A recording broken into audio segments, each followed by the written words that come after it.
Two of the biggest things I think that are going to affect South Dakota in the years ahead are weather and commodity prices, and obviously. And what I want to talk about here is a little bit of how fast things can change with the weather. We all know it, and that's why precision agriculture is such an important piece and component of production agriculture in South Dakota, more so than a lot of our neighbors to the east. Is because we have such volatile weather here in South Dakota that we really can utilize and manage a lot of precision technologies to do what we can to reduce some of the weather risks as much as we can. But here's to show you what happened this last year and how fast things change. And I steal some slides from our state climatologist, Laura Edwards, who is part of a group, a consortium that really helps monitor this and come up with the U.S. drought monitor on a weekly basis. And so last year, the first week in May, you can see that virtually we were setting pretty good going into the summer season in South Dakota from a drought perspective, from the drought monitor, not showing virtually any signs at all. Well, as we got through May, June, and into toward the end of July, by the 25th of July, this is what the drought monitor looked like in South Dakota.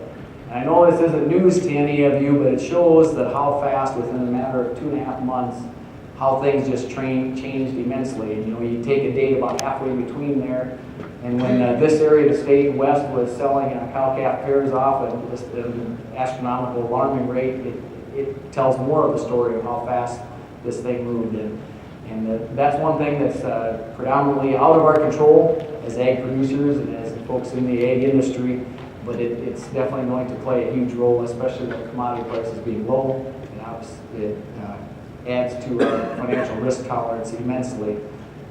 This is going to be something that's going to be vitally important in the next 2 to 5 years in particular, I think, until we get through the slump that we're in as major commodity prices. Is how much weather do we have to deal with? How much weather risk? How much is weather going to play into our production capabilities in South Dakota in the coming years? And this last year was definitely an example of how quickly that changed.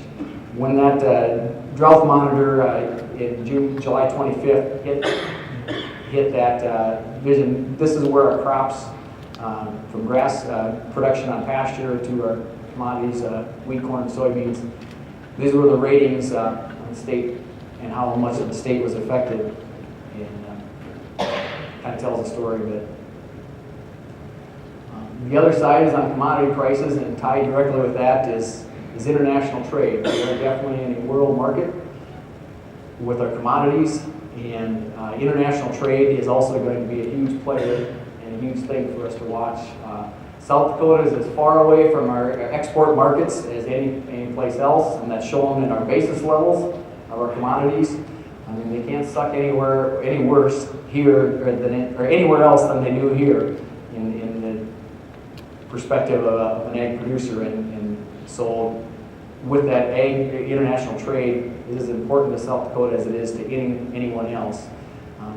This shows that 2015 is the last export numbers that I have, and it shows what the dollar values of our main commodities were that were exported out of South Dakota in 2015. These are some of our top trade countries, and with Canada and Mexico being by far top of the list, it tells you how important the NAFTA trade agreement is to not just to the U.S. and to the whole North American continent, but to South Dakota in particular. Some of the other countries up there as well are not too surprising to see on there.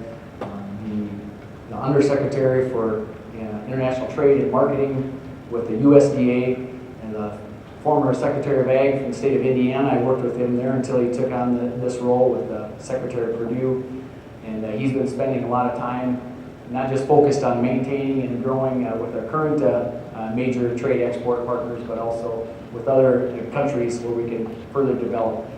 India being one of those.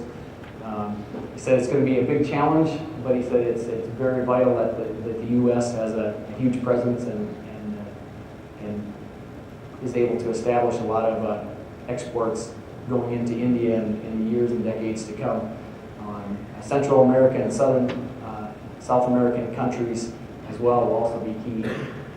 Panama, Guatemala, Cuba, other countries, they're a lot closer to us as well. So, he said, when China really opened up, it was a home run, using a baseball analogy. He said, now what we really have to focus on as the U.S. exporters of grain commodities and agricultural commodities is really working on countries that can deliver some good solid base hits here and there.